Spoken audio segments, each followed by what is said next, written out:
நடப்பாண்டுக்கான மத்திய பட்ஜெட்டை நாளை மத்திய நிதியமைச்சர் நிர்மலா சீதாராமன் தாக்கல் செய்ய உள்ள நிலையில் வரும் பட்ஜெட்டில் 8வது ஊதிய குழுவின் பரிந்துரைகளை அமல்படுத்தி அறிவிக்க வேண்டும் என்றும் வந்தே பாரத் ரயிலில் கட்டணத்தை குறைத்து உதவிடும் வகையில் பட்ஜெட் அமைய வேண்டும் என்று நாகை மாவட்டத்தை சேர்ந்த பொதுமக்கள் கோரிக்கை விடுத்துள்ளனர்.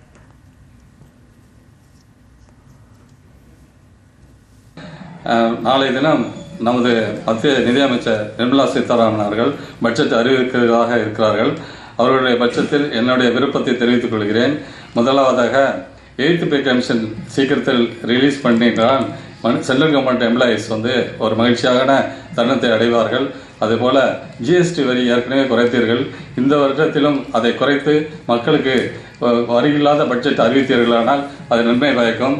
மூன்றாவதாக இந்த ரயில்வே பட்ஜெட்டில் வந்தே பாரத் ட்ரெயினில் டிக்கெட் விலை கொஞ்சம் குறைத்தீர்களால் நன்மையாக இருக்கும்.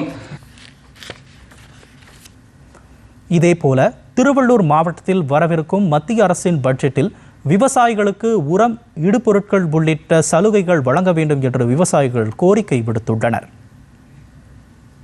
வர மத்திய பட்ஜெட்டில் வேலைவாய்ப்பு அதிகப்படுத்தணும்னா தொழில் வளத்தை மேலும் இன்னும் வளப்படுத்தி இருக்கிறத விட வளப்படுத்தி அதன் மூலம் தொழில் வாய்ப்பை ஏற்படுத்தி பொதுமக்கள் நிறைய வேலை வாய்ப்பு கொடுத்து அதன் மூலம் நம்ம பொருளாதாரத்தை முன்னேற்றுவாங்கன்னு நினைக்கிறேன். அதுக்கு சம்பந்தப்பட்ட விஷயங்கள் இந்த பட்ஜெட்டில் மத்திய பட்ஜெட்டில் இருக்குன்னு எதிர்பார்க்குறோம்.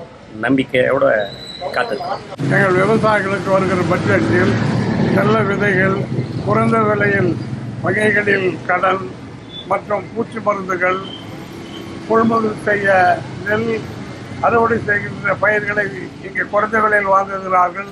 அதனால் வருகின்ற பட்ஜெட்டில் நம்முடைய பாரத பிரதமர் அவர்கள் விவசாயிகள் மீது கண் வைத்து நல்ல ஒரு செழிப்பான அரசாங்கத்தை உருவாக்க நாங்கள் தான் முக்கியமாக இருக்கின்றோம்.